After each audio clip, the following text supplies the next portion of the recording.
Olá, pessoal. Eu sou o professor Dantas, da Universidade de Brasília. Desenvolvi aqui esse canal para dar suporte às aulas da disciplina de auditoria. Bom, hoje nós vamos falar sobre julgamentos complexos de auditoria. De certa forma, a gente está concluindo a disciplina, a gente vai resgatar diversos aspectos que a gente tem discutido ao longo do semestre, né? E aí a gente vai discutir bastante, assim, olha, o processo de auditoria é intuitivo, ele é relativamente simples, ele é lógico, mas tem os aspectos que vão envolver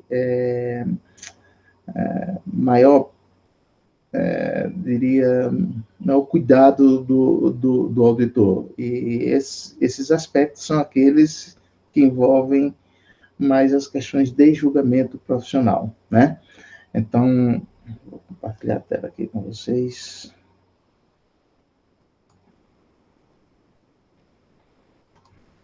Bom, então, assim, esses julgamentos complexos em auditoria, eles vão envolver 4 dimensões, né? A gente tem julgamentos complexos em relação à natureza das contas, nós temos julgamentos complexos relacionados à materialidade, à definição da materialidade, a determinar o que é material ou não, que pode influenciar tanto no desenvolvimento da auditoria, ao especificar aquilo onde você vai se preocupar em determinar procedimentos mais robustos, amostras mais amplas, etc., quanto no própria conclusão da sua opinião de auditoria. Depois nós vamos discutir sobre julgamentos em relação a deficiências de controle interno, e por fim a gente tem um último tópico, vamos falar sobre julgamentos relacionados à auditoria realizada em relação à mensuração do valor justo, tá? Então, hoje nós vamos focar especificamente nesse primeiro tópico, que são os julgamentos complexos em relação à natureza das contas. Como todos os tópicos que a gente tem discutido ao longo do semestre, seguindo a base do nosso livro-texto, nós vamos discutir aqui um caso relacionado a complexidades ligadas a princípios contábeis. Então, é o seguinte, em 2008 e 2009, o FASB, que é o órgão americano que define as práticas e os padrões contábeis aplicáveis nos Estados Unidos, o FASB discutiu a necessidade de atualizar o SFAI 5. Esse SFAI 5 trata de contingências, né? Definição de como é que você deve mensurar, divulgar, classificar as contingências, né? Solicitando, e esse FAI solicitava divulgações ampliadas, baseadas em julgamentos, relacionadas à possibilidade de ocorrência de perda e à severidade potencial dessa perda. Uma consideração importante para os auditores, ao julgar a possível materialidade de contingências, é a necessidade de investidores e outros usuários das demonstrações contábeis e do relatório de auditoria. A gente tem discutido bastante, vamos discutir no tópico seguinte da materialidade, que quando você vai definir o que é material, em última instância, você tem que pensar sobre a perspectiva do usuário da informação, né? Então, quando você vai definir se isso é importante ou não é importante, a perspectiva é sempre sobre o usuário, né? Que tipo de usuário? Um usuário que compreenda aquilo que está sendo evidenciado, que tem interesse na informação contábil, né, que consiga fazer julgamentos a partir das informações que são divulgadas, né? Então, assim, por exemplo, em tese, quem está determinando as normas contábeis e o próprio exercício da auditoria, o próprio prática contábil do preparador das demonstrações financeiras e do papel do auditor também, deve ter sempre por mente o usuário dessas demonstrações financeiras, né? Então, uma consideração importante para os auditores, ao julgar a possível materialidade de contingências, né? Então, por exemplo, é a necessidade de investidores e outros usuários das demonstrações do relatório de auditoria. Os trechos a seguir, extraídos das cartas escritas ao FASB por investidores, oferecem uma noção dessas necessidades. Então, é importante, quando ele colocou o FASB colocou essa minuta de norma em audiência pública, então ele recebe, esse é o padrão tanto do FASB quanto do IASB, quando eles vão fazer qualquer tipo de mudança na norma contábil, eles sempre colocam em audiência pública, para ouvir os usuários das informações, quem tem interesse naquelas informações. E a leitura dessas cartas ela é importante porque dá a dimensão de como esse usuário está preocupado. Então, no exercício da auditoria, uma das possibilidades, se você compreender, se você conversar com os investidores, e a conversa com investidores por meio da leitura da carta carta em relação às respostas à audiência pública de normas, é uma boa perspectiva de você entender o que é que preocupa os usuários, né? Então, a gente vai citar aqui 2 pontos para vocês entenderem, para vocês perceberem como os investidores têm preocupação com aquilo que é divulgado ou não divulgado, e dos julgamentos que tanto o preparador das demonstrações financeiras, portanto, o contador, a administração, quanto os revisores dessas informações, que são os auditores, podem utilizar como referência de preocupação dos investidores. Então, vamos lá. Então, isso aqui, Conver Investment Funds fez essa carta no dia 7 de agosto de 2008. Vamos lá. O documento exige apenas a divulgação, as divulgações de ameaças financeiras severas, consideradas pouco prováveis.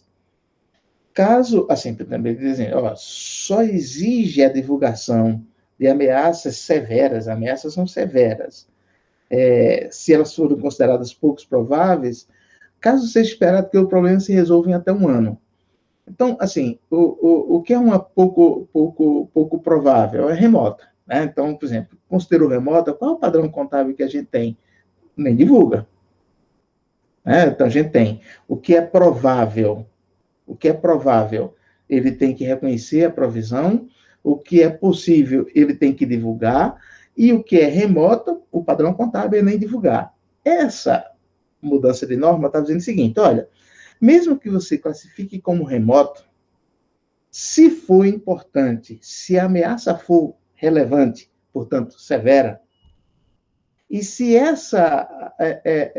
existir a possibilidade desse problema acontecer no próximo ano, isso deve ser divulgado. Ou seja, mesmo que seja remoto, ele deveria ser divulgado. Essa é a minuta da norma. Então, o que é que esse investidor reclama? Olha, o documento exige as divulgações de ameaças severas, considerada pouco provável, portanto remota, caso seja possível que o problema se resolva em até 1 ano. Há vários casos, aí diz, há vários casos de empresas que subestimam a probabilidade de ameaças financeiras severas. Por quê? Porque é um julgamento. Provável, possível, remoto. Muito julgamento por parte do preparador da demonstração financeira, o contador, a administração. O que vai exigir muito julgamento por parte, e cuidado por parte do auditor no exame dessas demonstrações, para saber se, para concluir se o preparador das informações financeiras não está eventualmente manipulando essa informação. Né? Aí ele está dizendo o seguinte, há vários casos de empresas que subestimam a probabilidade de ameaças financeiras severas, como a EMA, a crise do subprime e os danos causados pelo uso de amianto. Que teve esse problema do amianto, que aconteceu. O amianto é aquele um tipo de produto que é utilizado naquelas telhas de amianto, e se descobriu em determinado momento que aquilo era cancerígeno, né? Então, assim, por exemplo, empresas que produziam, utilizavam amianto, não divulgavam a expectativa de perda. Quando aconteceu, lá nos Estados Unidos, aqui aconteceu uma discussão muito forte no estado de Goiás, se não me engano, mas lá aconteceu muito forte, empresas quebraram.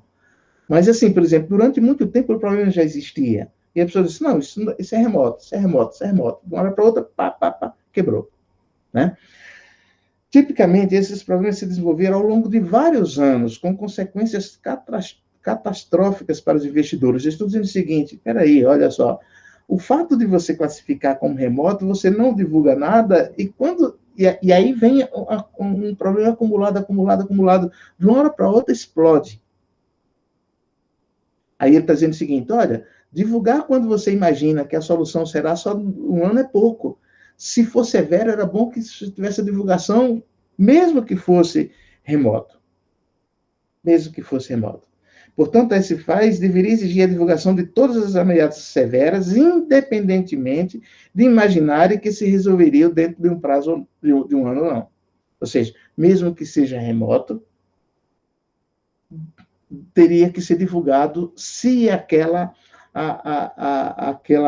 ameaça for relevante, o risco for relevante, o impacto for relevante. Lembra quando a gente faz aquela matriz de risco, probabilidade, impacto, né?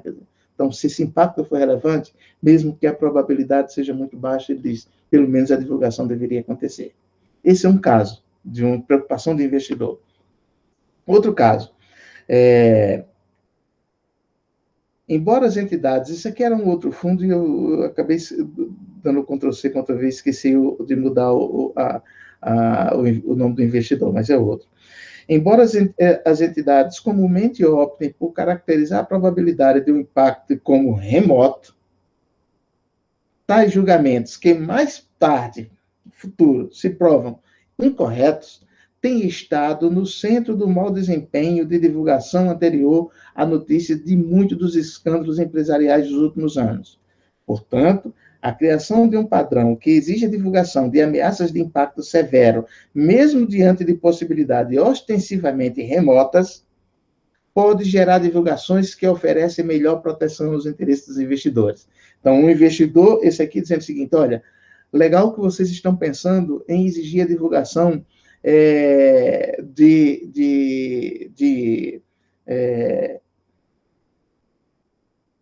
contingências, mesmo que vocês entendam remota. Que isso aqui é um problema grave. O outro investidor já disse, olha, legal que vocês estão pensando em exigir essa divulgação, mas olhar só o horizonte de um ano é pouco. O bom era que vocês olhassem para todo o período. Na hora que, se tiver um evento que seja, mesmo caracterizado como remoto, se isso for relevante, ele tem que ser divulgado.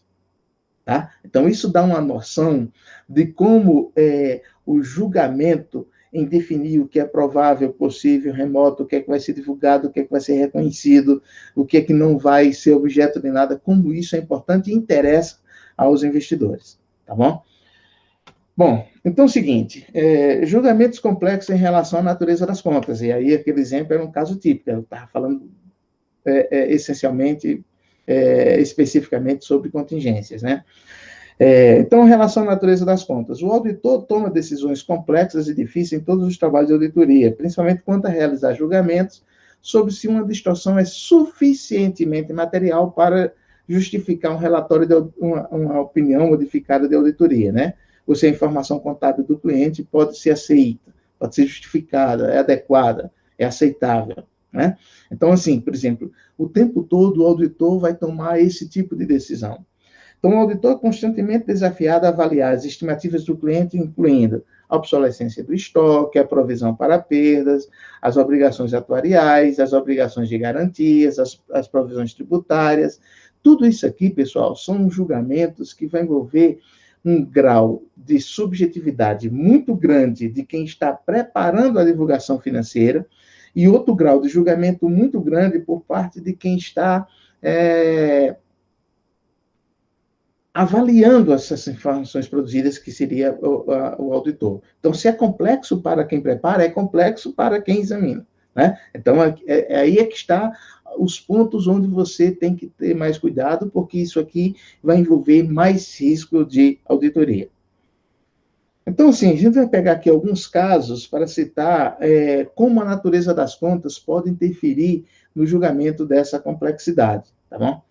Então, assim, primeira conta, assim, primeiro grupo que pode, veja só, de certa forma, todos esses itens a gente já discutiu ao longo do semestre. Aqui a gente está embalando num grupo só, né, trazendo essas características da subjetividade que envolve o julgamento da administração na preparação das demonstrações financeiras e do auditor no julgamento dessas informações financeiras para identificar essa subjetividade.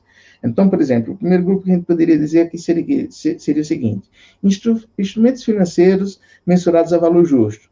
Quando a gente estava discutindo auditoria e demonstrações financeiras, nós discutimos esse tópico. Onde é que está a natureza do julgamento nesse caso? Tanto para quem prepara, quanto para quem avalia, examina, opina sobre, avalia a pertinência, que é o auditor. Então, por exemplo, nesse caso, qual é a grande questão? A primeira questão é como esse instrumento financeiro vai ser classificado.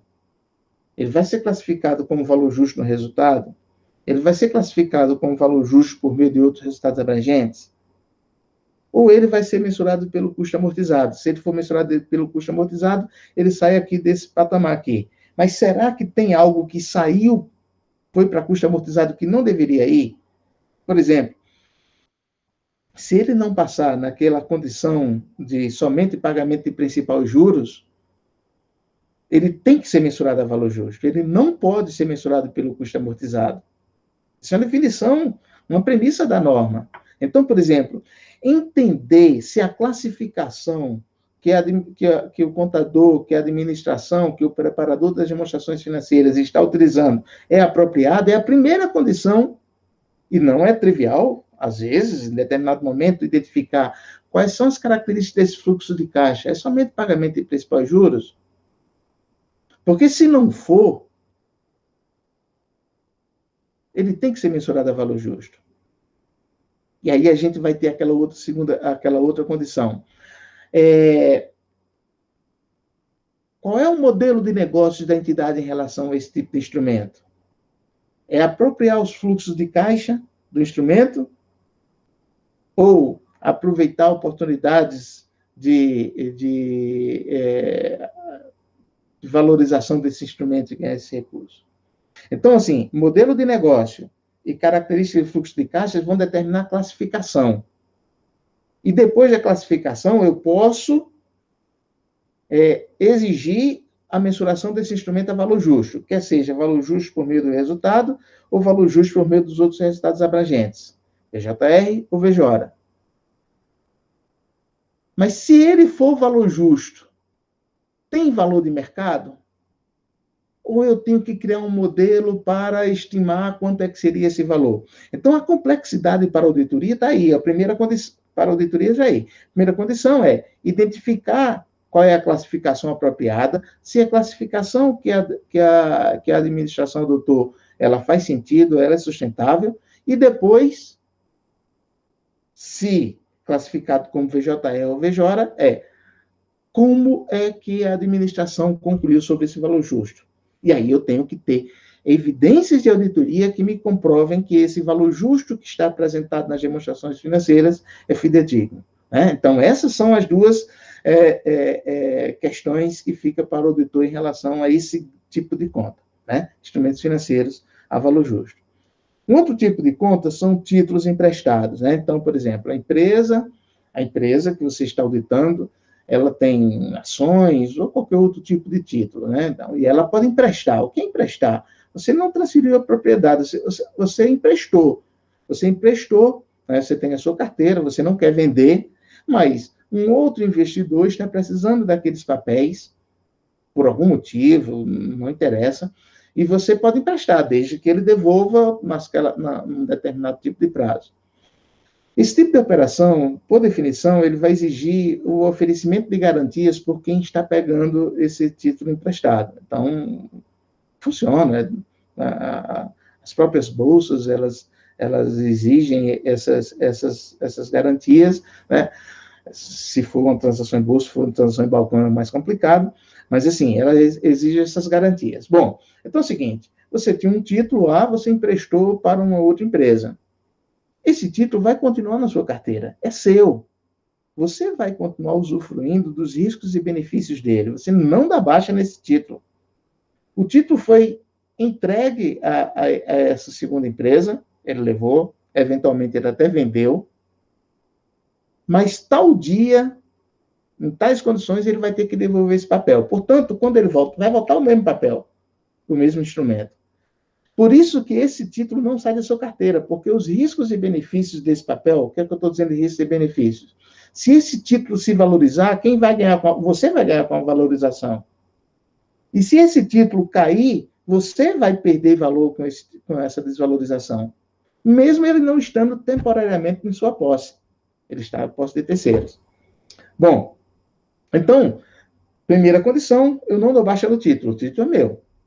Mas o título, qual é o risco que eu estou correndo? É que o título não está comigo, não estou de posse dele. Está de posse de terceiros. Mas os riscos e benefícios são meus, não dou baixa no título. Bom, qual é o risco que eu tenho? Eu tenho um título que vale 100, emprestei para um terceiro, esse terceiro, em tese, vai ter que me devolver esse título no futuro, esse título vai ter que ser devolvido no futuro naquelas condições especificadas, e aí, por exemplo, ele estava em 100, agora digamos que ele se valorizou, está em 110. Eu estou ganhando, eu estou registrando esse ganho, de 100 para 110, ganhei mais 10. Qual é o risco que eu corro? É, eventualmente, aquela contraparte a que eu entreguei o título não me devolver. Pode acontecer isso? É claro que pode. Sempre corre esse risco. Bom, qual é o grande problema? É que se ele não devolver, o grande problema não, é a segurança que eu tenho. Se ele não devolver, as garantias ficam comigo. As garantias ficam comigo. Então, é o seguinte, eu poderia dizer o seguinte, então não corro risco. É claro que você corre risco, porque a valorização desse papel, que era seu e que você emprestou, pode não ser exatamente igual à valorização das garantias. Então, quando eu estou preparando as demonstrações financeiras, eu tenho que ter cuidado de, por exemplo, avaliar a probabilidade desses títulos não serem devolvidos. Se eu avaliar que existe essa perspectiva do título não ser devolvido, eu tenho que olhar para as garantias, saber o valor dessas garantias. Porque, digamos o seguinte, o meu papel, o meu título, que eu emprestei para o terceiro, já está em 110. E digamos que a garantia, no início eu recebi a garantia de 101. Mas as garantias podem ter caminhado em sentido diverso, e hoje ela só vale 90. Ou seja, eu tenho um ativo que vale 110, que está em posse de terceiro, e a minha garantia só está valendo 90. Se eu avaliar que existe essa probabilidade razoável desse título não ser devolvido, em tese, eu devo reconhecer um potencial impairment, uma potencial perda, uma potencial provisão de 110 para 90 de perder 20. 20 eu posso eventualmente perder. É lógico que eu vou avaliar a probabilidade disso. Tá? Então, assim, por exemplo, avaliar a probabilidade do cara não devolver dessa contraparte, não devolver aquele papel, outra vez, é simples? Claro que não é simples. Mas a área de gestão de riscos da empresa que você está auditando, ela tem que ter a capacidade de avaliar isso aí. E avaliar também essas garantias. Então, eventualmente, eu posso reconhecer uma perda, né, uma provisão para perdas, sobre esse título, que é meu, mas que eu emprestei para o terceiro, mas que eu posso perder dinheiro pelo fato desse terceiro não me devolver e as garantias não cobrir exatamente o valor desse título que eu emprestei. Tá bom? Então, aí é onde é que vem essa complexidade. Uma outra conta que vai ter a natural complexidade são os recebíveis, né? Que são mensurados pelo valor líquido, né? Realizável. Então, por exemplo, eu tenho que reconhecer quanto é que eu tenho minha carteira de recebíveis e tenho que registrar a provisão para perdas, o impairment, para registro de crédito. Além disso, dependendo do prazo, dependendo da relevância do ajuste a valor presente, eu também tenho que promover o ajuste a valor presente. Então, se eu tenho que promover o ajuste a valor presente, qual é a taxa de desconto que eu vou utilizar? Aí a gente cai numa que é julgamental também, que não é trivial, né? Então, assim, por exemplo, porque taxa de desconto, se o fluxo for de longo prazo, a taxa de desconto que você utilizar, você pode fazer mágica, né? Então, você pode encontrar, dizendo a quem está preparando as demonstrações. E, portanto, eu, auditor, tenho que tomar muito cuidado ao examinar esse tipo de informação, né? Então, tanto o ajuste ao valor presente, quanto o reconhecimento das perdas por risco de crédito deve ser muito cuidadosa por parte do auditor. Outra conta, estoques. Aparentemente, no primeiro momento, estoque não tem problema nenhum. Estoque é muito simples, estoque é trivial. Vou mensurar pelo custo histórico, na hora que eu vendo, dou baixa nesse custo dos produtos vendidos. Qual o problema que tem isso? Não tem problema nenhum, é muito simples. Claro que pode ter problema. O problema, a complexidade na auditoria de estoques está essencialmente relacionado a eventual reconhecimento de perdas, no caso em que o valor de mercado daquele estoque, daquele item que está estocado, está abaixo do custo, né? Como você identificar, como você mensurar, como reconhecer. A empresa está fazendo isso, a empresa tem esse cuidado, tem um controle interno que identifica adequadamente esse tipo de risco, né? Então, você, auditor, tem que buscar evidências nesse sentido, né? Então, esse é o primeiro aspecto. E o outro, né, é a questão de estoque obsoleto, né? Então, por exemplo, como é que eu vou identificar que tem estoque que eventualmente está obsoleto e que, portanto, tem que ser objeto de um eventual impairment também. Então, assim, por exemplo, estoque obsoleto, então você pode ter uma preocupação, assim, calcular o giro desses itens de estoque, ele pode ser um belíssimo de um indicador, né, para você identificar a obsolescência de determinados itens no estoque, né? Se o produto não vende, eu tenho um estoque aqui que está para atender o volume de vendas de hoje durante 5 anos, faz sentido? Será que não está vendendo pouco porque o estoque está obsoleto ou, eventualmente, esse item não faz mais sentido, né? Não é algo que tenha mais mercado, não é melhor você, não seria mais apropriado, correto você reconhecer esse tipo de perda, né? Tem os produtos que têm prazo de validade, então, assim, esse aí fica até mais fácil fazer a auditoria, mas, assim, por exemplo, identificar aquele produto obsoleto, que não tem mais demanda, que não tem mais procura de clientes, é um cuidado que você também deve ter. E aí são esses 2 pontos de julgamento na parte de estoque, onde aparentemente, no primeiro momento, a gente não tem risco nenhum, né? Pô, muito simples, né? Claro que tudo tem uns aspectos julgamentais envolvidos. Outro item é o ativo fiscal diferido, a AFD, né? Quer dizer, o ativo fiscal diferido são reconhecidos, principalmente na realidade brasileira, a gente tem uma assimetria muito grande entre ativos fiscais diferidos e, as regras contábeis e aquilo que é aceito em termos tributários pela Receita Federal. Essa distinção de tratamento entre o que é a norma contábil e o que é a Receita Federal pode gerar esses chamados ativos fiscais diferidos. Então, o que é um ativo fiscal diferido? Por exemplo, você está fazendo lá no recebíveis, você calculou que existia um determinado volume de risco de crédito a ser reconhecido. Então, você reconhece essa provisão para risco de crédito, mas aí é uma despesa. Você reduziu o lucro, em tese você pagaria menos imposto de renda, mas, ICSLL, mas a Receita Federal diz, opa, não aceito não, eu só aceito a dedução para fins tributários dessa provisão para perdas quando você demonstrar no futuro que essa perda efetivamente ocorreu. Então, a Receita Federal tem uma série de critérios mais objetivos, tipo assim, se o cliente não pagar, você tem que esperar tanto tempo, dependendo do valor, basta esperar tanto tempo e você negativá-lo, né, cobrar judicialmente, às vezes é obrigado você a mover uma ação judicial, né, registrar no Serasa. Então, você tem que demonstrar que você cobrou, você não pode dizer, fulano não pagou e está aqui para deduzir o lucro. A Receita não aceita, e, portanto, essas assimetrias tributárias, elas vão gerando, porque eu tenho a despesa hoje, e essa despesa hoje a Receita não aceita, mas contabilmente eu digo o seguinte, olha, eu estou pagando um imposto a mais, porque eu estou reconhecendo essa perda contábil. Eu estou pagando um imposto a mais. Como eu estou pagando esse imposto a mais, no futuro eu pagarei a menos, porque eu vou compensá-la no futuro. Por isso que ele é um ativo, ele me dá o direito de, no futuro, pagar menos imposto. Isso é as diferenças temporárias que é esse caso.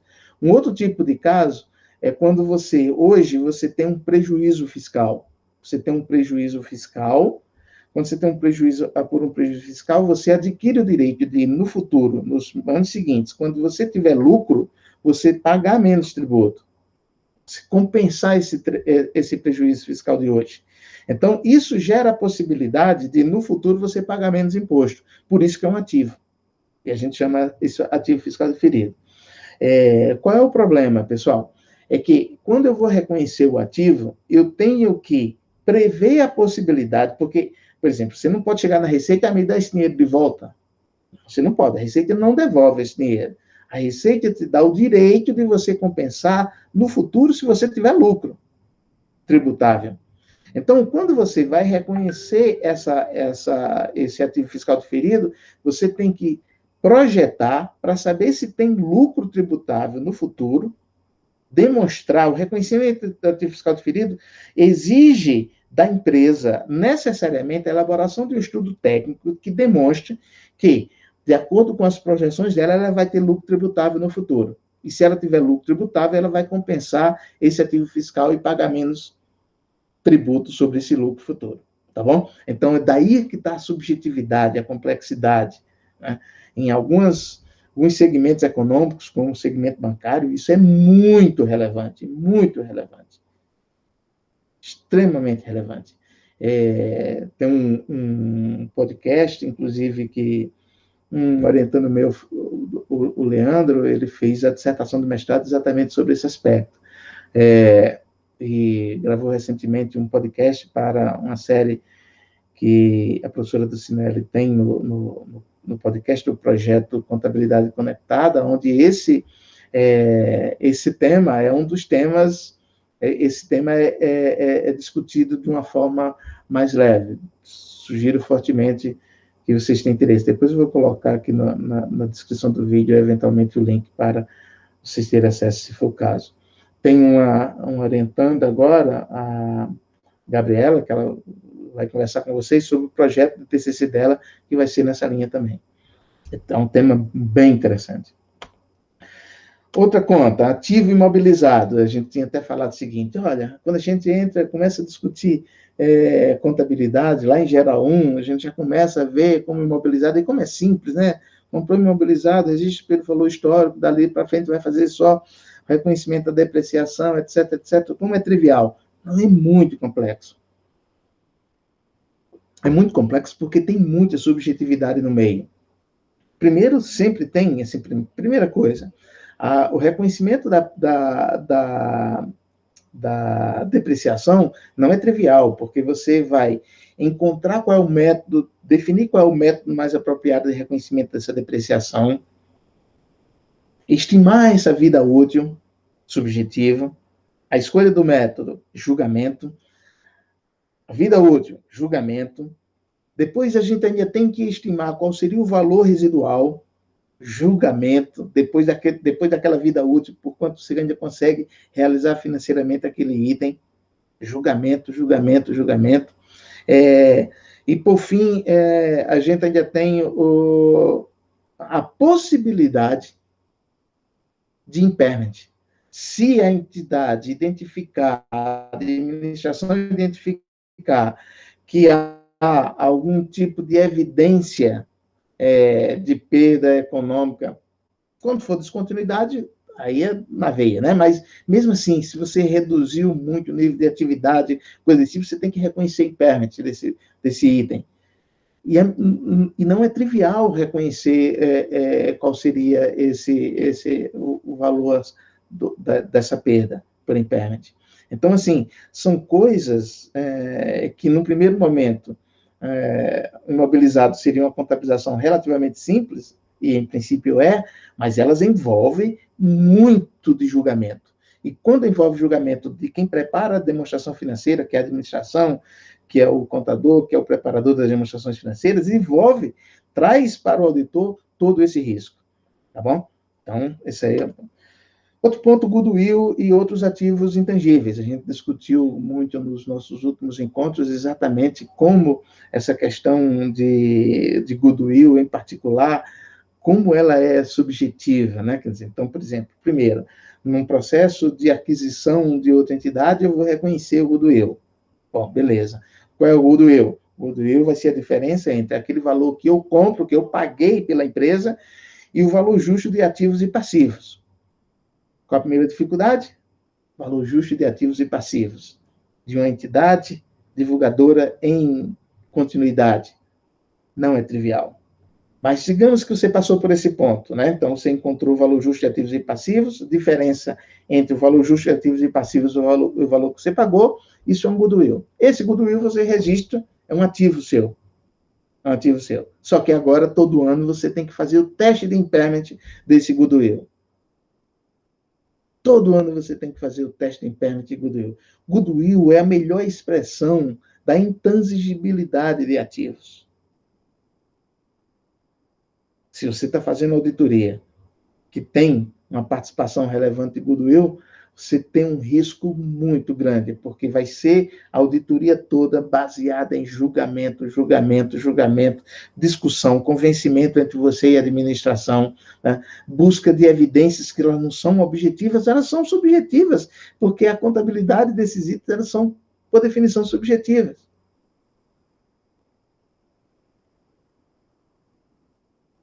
E é bom que, assim, o papel do auditor nesse tipo de situação, ele fica mais relevante ainda. Tá bom? Provisões. Provisões é aquele exemplo que a gente acabou de ver lá do SFI 5. Provisões passivas hoje são os itens, eu diria com absoluta certeza de que são os itens que mais preocupam os auditores. Procura nos principais assuntos de auditoria, façam pesquisa nos principais assuntos de auditoria. Todas as pesquisas de principais assuntos de auditoria sempre envolvem provisões. Sempre provisão está presente. Por quê, pessoal? Porque é naturalmente subjetiva. Muito julgamento. Qual é a probabilidade? Provável, possível, remoto. Depois, se você julgar provável, você vai reconhecer a provisão como um passivo. Mas espera aí, por qual valor? Aí você já, olha só, é um julgamento dentro de outro julgamento. Primeiro você vai julgar que ele é provável, possível, remoto. Se ele for provável, você vai reconhecer a provisão. Aí você vai fazer um outro julgamento. No caso de ações judiciais em particular, você vai julgar o que seria aquela decisão do juiz. Então, assim, é muito julgamento envolvido. Tá? Então, assim, por exemplo, há um leque muito grande para, se o preparador das demonstrações financeiras, se a administração tiver interesse em manipular as demonstrações financeiras, o primeiro espaço que ela tem é aqui. Auditor, quando começa uma auditoria, ele já separa esse item como item de particular importância. O risco dos chamados passivos omissos. É simplesmente não reconhecer. E se o auditor está muito centrado naquilo que já está registrado, passou por cima. Muito cuidado nesse ponto. Muito cuidado nesse ponto. Muito cuidado nesse ponto. Para a auditoria, é claro que tem. É claro que tem. Por exemplo, nós temos dívidas que eventualmente são reconhecidas pelo valor justo. Passivos mensurados a valor justo. E aí o valor justo, uma dívida, é muito delicado. Porque, olha só, se eu tiver uma dívida, um passivo mensurado a valor justo, olha o que é que vai acontecer.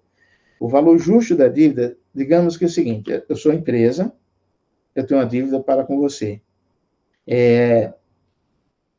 Digamos que você me prestou 100 para eu pagar ao longo de 10 anos com taxa de juros determinada. Qual é o valor justo? O valor justo dessa dívida, em tese, leva em consideração os fluxos de caixa, a taxa de juros que você está me cobrando e o risco que você está correndo. O risco de crédito. Bom, partindo do pressuposto de que, de uma hora para outra, eu caminho para quebrar, você tem um ativo, eu tenho um passivo. Mas o valor justo, em tese, ele é comum. Então é o seguinte, partindo do pressuposto que eu estou caminhando para quebrar, muito provavelmente eu não vou te pagar. O que acontece com o valor justo dessa dívida? Ela cai. Ou seja, quanto pior for minha situação, menos eu devo para você. Em última instância, é como se fosse mais ou menos assim. Ou pelo menos esse é o valor justo, é o que se espera que seja esse valor. Por quê? Porque eu não vou, eventualmente, estar diminuindo bastante a probabilidade de eu te pagar. Esse é um primeiro tipo de risco em relação a dívidas. Outro tipo de risco em relação a dívidas. As dívidas, às vezes, elas embutem o que a gente chama de covenants, que são cláusulas contratuais que estabelecem obrigações. Então, por exemplo, você me emprestou 100 e eu vou te pagar ao longo de 10 anos com determinado tipo de taxa de juros. Mas tem uma cláusula lá de que, por exemplo, se o meu índice de liquidez ficar abaixo ou acima de um determinado parâmetro, essa dívida pode ser antecipada. Por exemplo, se o meu índice de liquidez ficar abaixo, digamos assim, bem chuta, 1,5, a dívida, ao invés de vencer em 10 anos, ela passa a ser vencida imediatamente. Isso interfere eventualmente no valor. Ou a dívida pode ser transformada, pode ser convertida em ações. Eu tenho uma dívida, mas se acontecer determinadas condições, ela pode ser convertida em ações. O que eu estou querendo dizer com isso? É uma chamada debênture conversível em ações, né?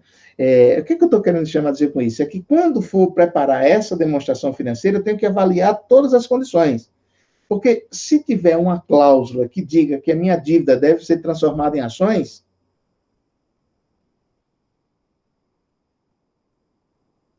eventualmente, dependendo de qual seja o contexto, eu tenho que avaliar, inclusive, a possibilidade de, eventualmente, nem ser mais dívida, ser transformada num patrimônio líquido. Então, assim, olha só, eu tenho que tomar muito cuidado com as cláusulas de dívida, com o fluxo dessa dívida, o que existe de condições, como é que eu classifico, e aí há um espaço muito grande de julgamento de qual é a probabilidade de acontecer aquele evento, tá? Então, pessoal, esse aqui seria alguns exemplos de algumas contas, assim, de como a natureza da conta, a natureza dos itens patrimoniais que você eventualmente está auditando, assim, por exemplo, ele é complexo simplesmente pela natureza dele. Pela natureza dele. Então, assim, por exemplo, a gente diz que a auditoria é simples, a auditoria é trivial, mas a auditoria pode envolver algum grau, e certamente envolve algum grau de julgamentos complexos, e esse aqui foi o nosso primeiro tópico em relação à natureza das contas. Bom, nós voltaremos com o segundo tópico, esse era o primeiro tópico, só em relação a esse primeiro grupo de subjetividade. Até mais, pessoal.